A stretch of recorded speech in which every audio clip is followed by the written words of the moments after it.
My name is Jennifer Anderson. Some of you know me as Jennifer Perea, and I'm the proud principal of Grant Beacon Middle School. If you've heard me in other presentations to the board, this will sound familiar.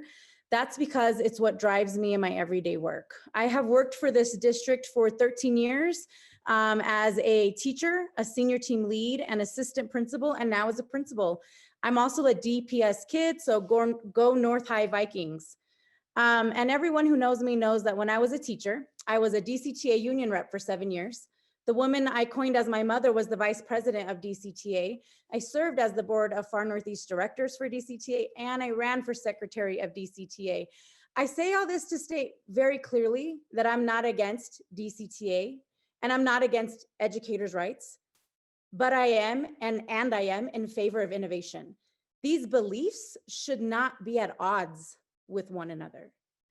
I am in favor of giving schools a chance to stop marginalizing and disenfranchising our students.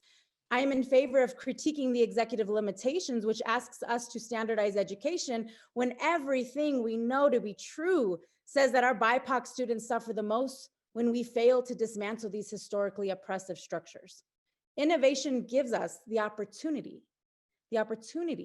to critically think about these barriers and gives us a chance. I mean, we're not perfect, but it gives us a chance to try something different. These limitations are asking us to take a step backward.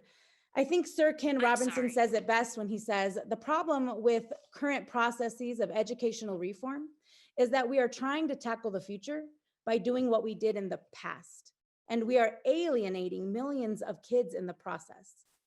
I know innovation at all levels. I was a teacher at an innovation school. I was a leader at an innovation school, and I was a leader at an innovation school who turned back into a DCTA school, a quote unquote DCTA school, or a school who lost their innovation status. And I can tell you firsthand, the waivers we lost helped to completely dismantle our programming and budget, disempower our teachers, and is one of the reasons I left in search of a school that had the autonomy and innovation to make real change for our students.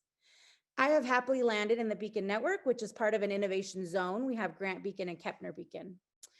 The opportunities that innovation has given our zone has been astronomical, and all of our teachers enter the Beacon Network with transparency and ultimately decide to join our network, commit to our students and families, and adopt our mission and vision.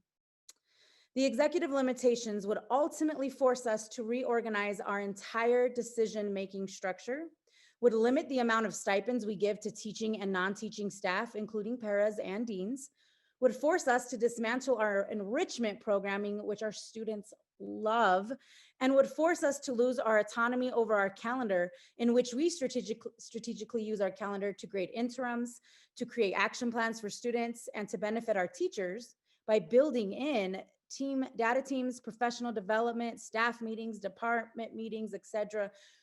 We use our autonomy to provide academies and in-house summer school to our students, and then the list goes on. I mean, quite frankly, I have spent the better part of a month defending why we are great, work that equates to many hours that could be focused on my school and my students, but instead I have taken time to show data that proves our students have phenomenal growth, showing data that proves how innovation turned our network from orange to green, and showing data that proves how we are looking at disaggregated data in order to close gaps.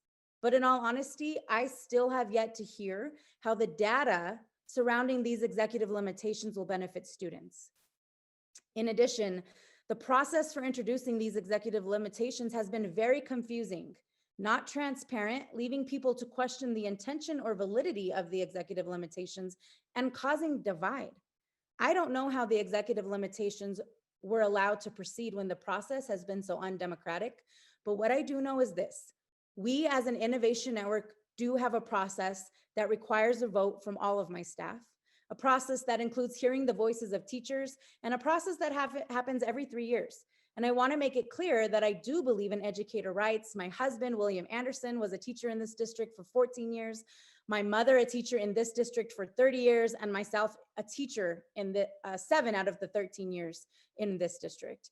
And although we have asked for waivers from certain aspects of policy and DCTA agreements, we have clear replacement policies that not only afford our teachers' rights, but ensures accountability so that our students ultimately benefit. I'll end by saying this. I am Team DPS. I am Team Teacher. I am Team Innovation. And I am Team Students.